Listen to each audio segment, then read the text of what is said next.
This is Rising Phoenix Podcast. I'm your host, Michael Rhodes. This podcast is for men struggling with an unwanted divorce. I interview experts on divorce, mental health, and I provide insights gained from my own divorce journey. You are not alone. Join me. Joining me today is Mr. Matt Cook. Matt, let's just jump right into it. Why don't you tell us a little bit about yourself? Yeah, thank you very much. I have been married close to 40 years, but I'm the child of a terrible divorce. And I've coached over 80,000 men, 80,000 over the years around sex and health. I have a very, very large online kind of university where we work with men. And so I have a lot to talk about. And I made a lot of discoveries over the years, not just with me, but a lot of we call Matt's guinea pigs who try out some of the things. And so I'd love you tell you about some of them if you'd like. Yeah, that'd be great. I think what I wanted to focus on today is something that does come up for a divorced man. It sort of came up for me. We can get into that a little bit, but it's something that's sort of not taboo, but like it's maybe uncomfortable a little bit. But that is performance anxiety and erectile dysfunction. Not sexy topics per se, but running a Facebook support group, there's almost 8,000 men in there, and this is a topic that definitely comes up. So I want to first sort of focus on the performance anxiety aspect. So when you get left, separated, whatever, it's just you.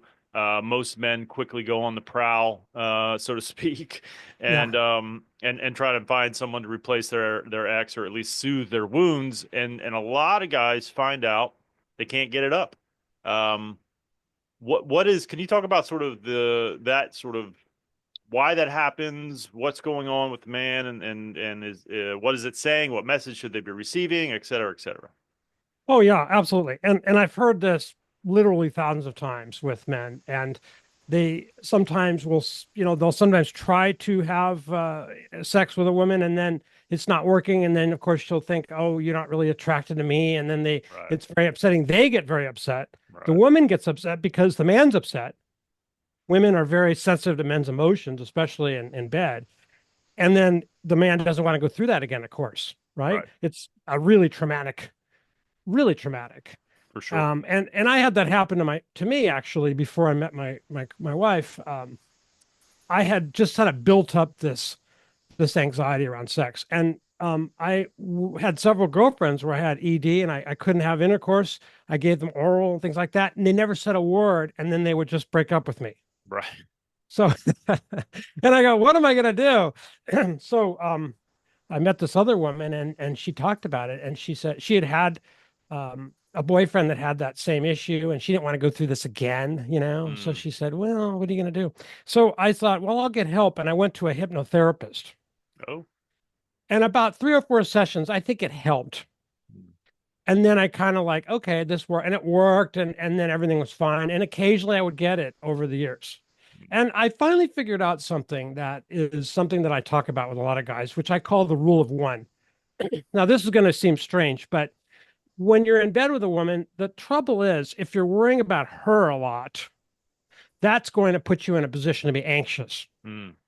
If you're like, it's just me here, really. And it just is, really. We're in a sense alone in the universe, right? I mean, we can True. be very connected to somebody, we can feel incredible connection, but bottom line, we're in our heads or wherever we are, kind Yeah. of on our own. So the rule of one is like, do things for your pleasure, do things that feel good to you. Don't worry about her at all. Right. Now, it's fun to give a woman pleasure. I really enjoy giving a woman pleasure very, very much. So I'm doing it for me. And that's a very good help, actually. When you say, it's just me, what is going to make me feel good? So when I think about having sex and I think about what I'm going to do that I'm going to really enjoy, Mm. and I don't, I don't pay attention to her. Okay. I do, but I'm Right. really thinking about myself.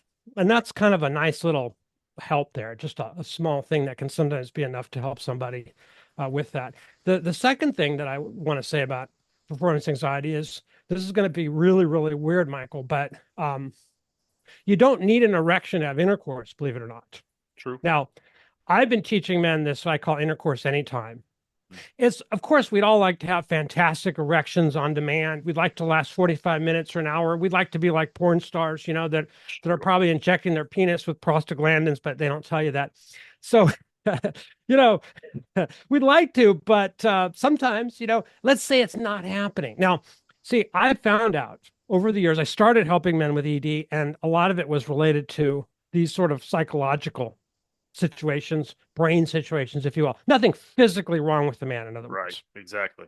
But a lot of men do have things. They're taking blood pressure medications like lisinopril. They're taking SSRIs for anxiety that interfere with libido. And there's a lot of drugs that people take and a lot of treatments and um, illnesses, chronic disease like diabetes type 2, which really cause ED. So if you know that you can always have sex no matter what, it is literally impossible for me not to have sex with my wife. It's never going to happen. I'm going to have every opportunity, which usually is twice a day in our case, because if I don't get an erection, I don't care. She doesn't really care either. Right. I can be inside her and have incredible pleasure. What people don't realize is, first of all, women have more clitoral stimulation pleasure than they do vaginal anyway, right? So they can always get on top of you. I teach a thing called the hidden finger trick. It's this little thing where a woman can get off. She has no idea you don't even have an erection. She can't really tell unless she looks at it. Right. So she can have her orgasms and everything that she wants to. But and the other thing is that the vaginal entry point, the first approximately 3/4 of an inch, even half an inch, are where all of her nerves are there. Hmm. Women don't feel that much. There are some nerves way in the inside, right near the cervix. There Hmm. are some, but for a large penis could get there, but for most men, they're not going to get there. So that's really it. Women don't, it's not like they feel incredible sensations when you have an erection.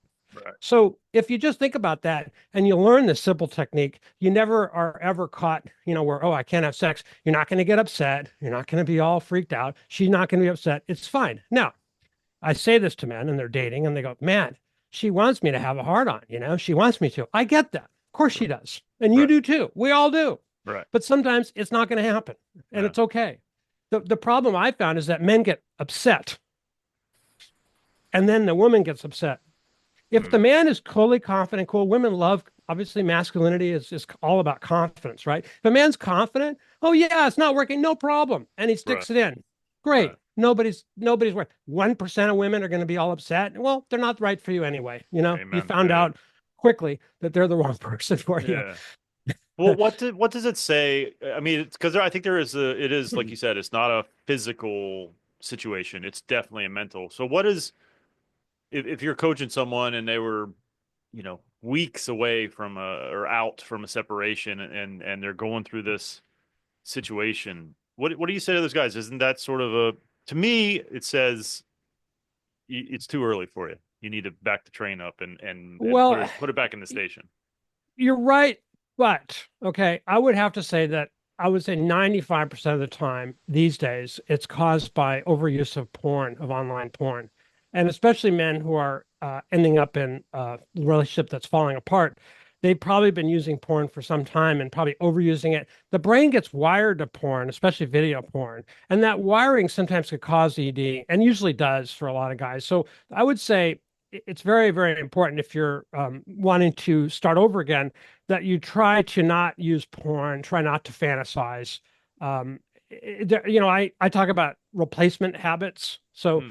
a lot of guys will say, I'll use porn at night when I'm by myself. Well, then go out to a coffee place at night instead of using porn. Make a list of the times when you use porn. Make a next to each entry, each time you would use porn, let's say to get to sleep, here's what I'm going to do instead, replacing that habit with a new one that doesn't involve porn. Because I find that after several months of no porn, men a lot of times can have great erections again with a new woman and have a great relationship. And chances are, if they have ED after they're divorcing, and it's because of porn these days, if it's not a physical issue. And it is a physical issue quite often these days, Michael. It really is because of the chronic illnesses, especially for guys over 40 or 50. Yeah, yeah. I mean, there's definitely an element of that. I feel like it's probably more than likely that they're not ready. But Mhm. you make a solid point. So is your recommendation then no porn for men? Yeah, it's my recommendation for sure because a lot Huh. of men are just really hurt because their brains are wired to porn. Uh, it depends how old you are. I am in my 60s, so when I grew up, when I started to masturbate, I just used fantasy, and there wasn't really any option. And my Right. brain, the brain wires somewhere between 11 and 12 to 25 years old to a sexual, the kinds of things that make you turned on, your Right. core fantasies and so forth. Right. Right. And if and men are younger, they started with video porn. and their brain wired to that at an early age, and they have a really, really tough time getting away from it. Hmm. And I find that it's very injurious for almost any guy under like say 40 or 45. Chances are their wiring has gotten kind of messed up with porn, so they really should be staying away from video porn completely. What about, I mean, just general masturbation? Like, Mhm. so if you do use porn for that, what do you replace that with, right? Like, because I still want to get off, Right, but just for stress relief, going to sleep, right, whatever it is. So, what do right. you recommend in that kind of situation? Right. Well, the type of porn that's less harmful is erotica, written porn, because when you read an erotic story, you have to fantasize, you have to visualize it in your head. You don't have all of the idealized body images and all of the different Right. escalations and things you do with video porn. So that's a good substitute. That's interesting. Okay. Um, I do want to shift a little bit because you mentioned before we started, sort of like how to have a long lasting good relationship, and that's something that I'm 5 years out and I'm still searching for that needle in a fucking haystack. But let's just say I find it tomorrow. What Right. are some things that I could do to cultivate sort of a better relationship with a partner sexually going forward? Well, I think that we cannot underestimate the importance of sex in a romantic relationship. It is so critical to a romantic relationship. And if you think about every time you talk to buddies, whoever, whatever, it always ends up like they have sex less and less, and then somebody, then it ends. It's Right. always a deterioration way before Correct. there's a Yeah. breakup. So I want to talk about the relationship sort of life cycle and how you can have a really long and have this incredible love that we all crave, that we all want. Whether, so the first year or maybe 8 to 12 months of a relationship, there's like what I call the honeymoon period. There's all these hormones and you just can't get enough of each other. That always ends 100% of the time, no matter what, it always ends. Yeah. Now, hopefully, there's a loving feeling, there's companionship, there's some shared values, there's some interest in other things. So when it does die down, there's something that can kind of ease in to replace that honeymoon period fireworks type sex, but a lot of times there isn't. So a lot of times relationships end between 8 and 12 months. Now, if it survives that long, then you have a number of years where it sort of is okay. And then around 8 or 9 years, 7, 8, 9 years, a lot of times people get really bored at that point. They go, is this all there is? I Right. want to do these other things that she's not willing to do. And a lot of relationships end, and you probably know this, but the average marriage now is about 9 years, Yeah. corresponding with that. Now, if it withstands that, the next part is 20, and I'm going to give you a fix for all this, by the way, but I just think it's important Sure. to lay the groundwork. Absolutely. Around 25 years, if you've gone that long, I'm always surprised, but people break up after around 25 years. People like that? Oh yeah, no, like I said, I run a Facebook group and Yeah, I've seen the gamut. I've seen 6 years to 36 yeah. years. Yeah. Yeah, yeah. And you go, well, why does somebody want to, quit after 25 years? Well, the answer is you're thinking, well, the sands are running out of my hourglass of my life. I only have so many more years of fun and good health left. I don't want to, miss out Right. the way. And so they leave because they want to explore new things while they still have time. I mean, I think that's pretty much what it is. So there is a way of maintaining this relationship so that it can be the most incredible thing that you could ever imagine. And if I get one thing over that I want to communicate to your listeners or your viewers, I would say that it is that you can have such love that you cannot even believe it. And it can get better and better and better. And people don't realize this. And it's all connected with how you have sex. Hmm. So I look at it, there's basically two pathways or programs in our brain. Okay.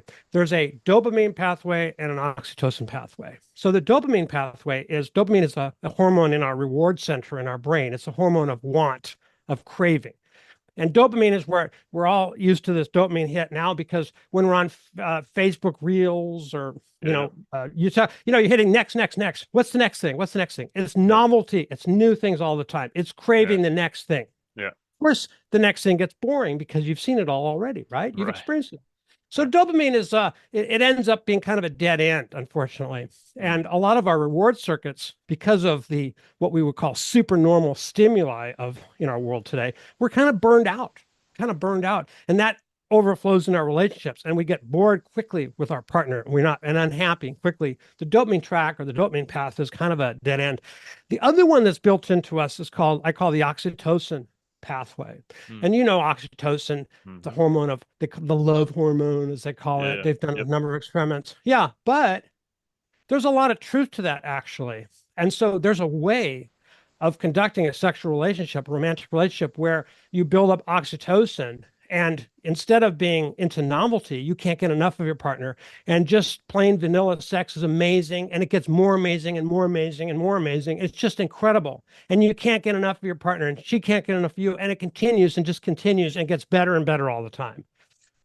The secret to that, and this is what I tell guys who are trying to initiate a relationship at the beginning, let's say, you don't want to just jump into bed with a woman and have sex. You really don't. I know I've talked to men, of course, you have too. There's relationships that have started where you had sex on the first night when you first met. Of course, that happens, right? Oh, yeah. Yeah. But I find My that a lot my of, my yeah, go, ex-wife. My ex-wife. Yeah. Lesson yeah. learned though. Like, for me, it's like, okay, well It's a that's mistake. that Yeah, didn't it's a work. Yeah. mistake, really. It's a big Yeah. mistake for many levels, really. Yeah.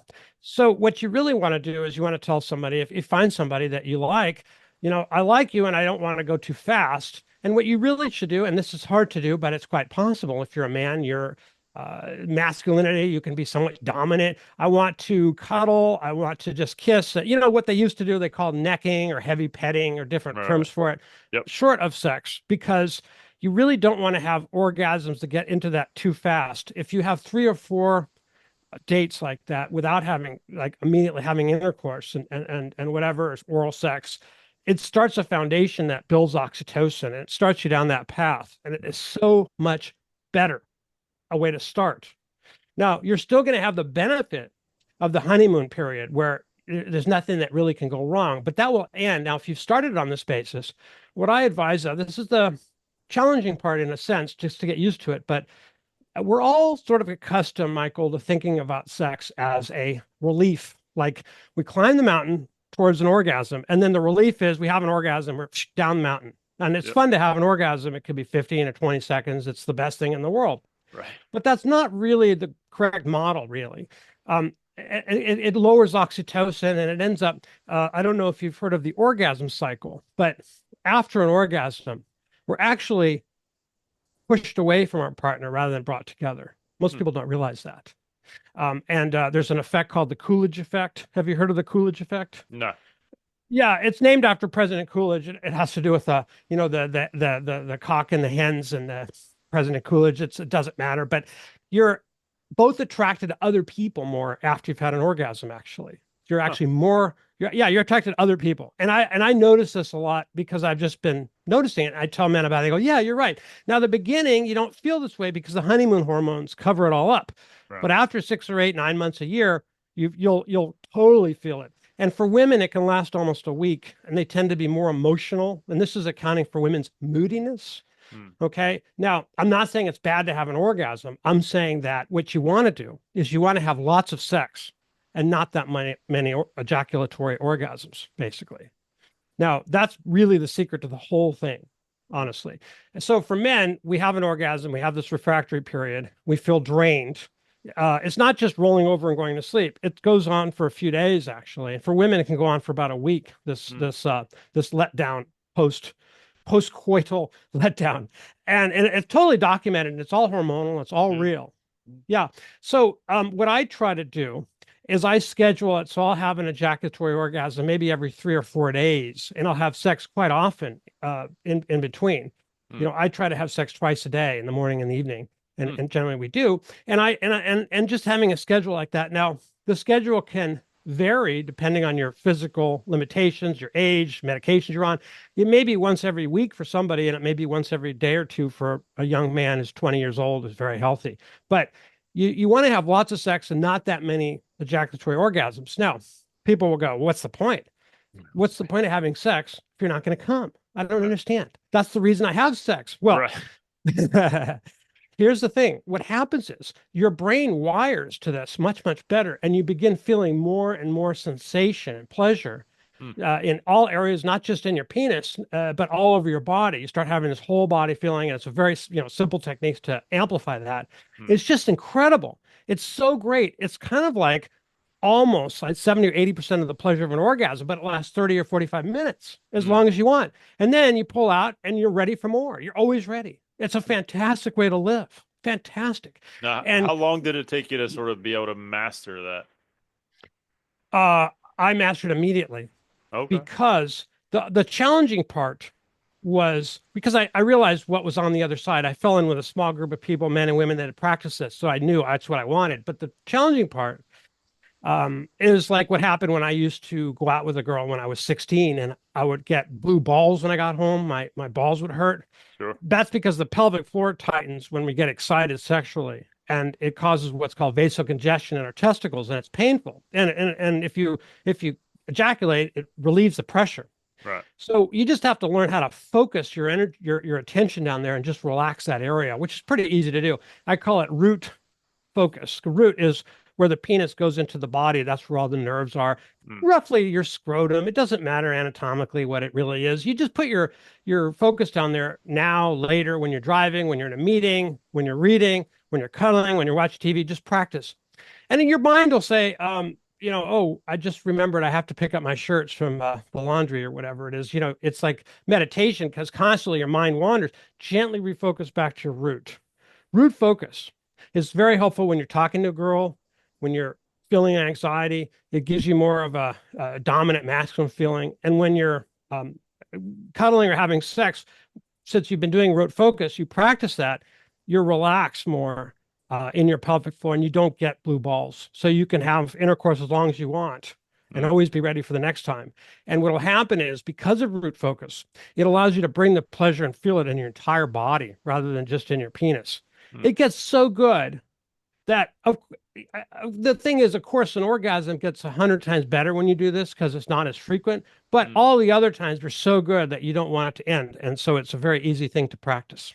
Interesting. Is there any books or I mean, can people come to you for this? If so, like what's the best way for them to reach Yeah, you? yeah. Actually, I wrote a book about it, really for men, called Masculine Maximizer, and I'm going to give it to you. I'll give you a link free to any of your people that want it. Masculine Maximizer will be on Amazon for $29.85, and I'll give you a free copy. And Oh, anybody that thanks. wants it, I'll tell you how to get it. But the thing is that it not only helps your sexual pleasure, it also creates a higher ongoing libido, which helps you accomplish a lot more in life. It will certainly make women much more attracted to you because they can sense that the dominance that's sort of in you, the masculine assertiveness. Um, Especially today, I'll be frank about this. There's a lot of really bad competition. A lot of men are just not very masculine anymore, especially younger men. Their testosterone levels, I'm sure you've seen the studies, have really plummeted. Yeah. This kind of makes you stand out, and women are very attracted to you. And it's never been a better time to practice this. It'll increase your libido, increase your assertiveness, and I think it can help you accomplish a lot more in all other spheres of your life, such as the financial sphere, becoming a lot more prosperous and Mm. getting a lot more done.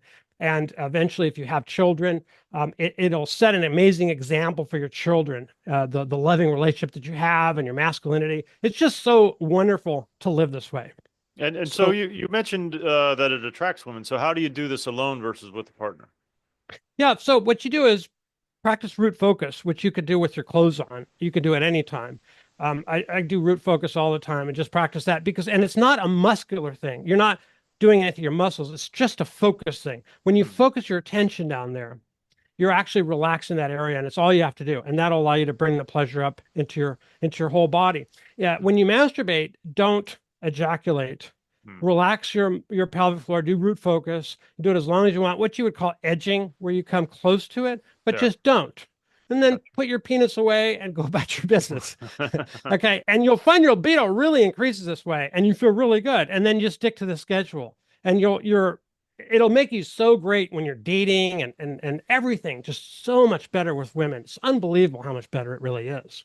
Oh, well, it sounds awesome. I'm definitely gonna look forward to the book for sure. I'll give it to any guy that reaches out and asks. So if Yeah. they go to dailymedicaldiscoveries.com, it'll ask for your email address. I'll send a Oh, okay. copy to anybody that asks.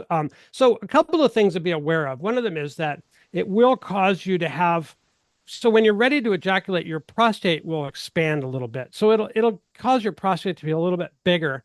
If you have prostate issues, that could be something that you want to just be careful about if you already Gotcha. have an inflamed prostate. But it's a very safe thing to do, but you just want to be careful about that. Gotcha. Well, Matt, thanks so much for doing this. I really appreciate it. This might seem like a quick one, but I really wanted to focus on this particular topic. So Sure. I'm gonna move on to the words of wisdom. As you know, the last question I ask everyone is, what words of wisdom would you impart to a man just beginning his divorce journey? Oh yeah. I would say the key to this is all is sex. So practice not ejaculating every time. Very simple. Interesting. Build your Awesome. energy, conserve your sexual energy. I really appreciate your having me on your podcast. I've enjoyed it and I really want to thank you. Yeah, thank you, Matt. I appreciate it. My pleasure. Thank you so much for watching and or listening. If you are feeling alone on this journey, please join our Discord server. Becoming a phoenix is not a solitary act. It is one achieved through community. Our Discord server is just that, a community of men fighting to survive, thrive, and rise from their divorce. Go to risingphoenixpodcast.com/Discord for information on how to join and what is contained in our Discord server. Please join us.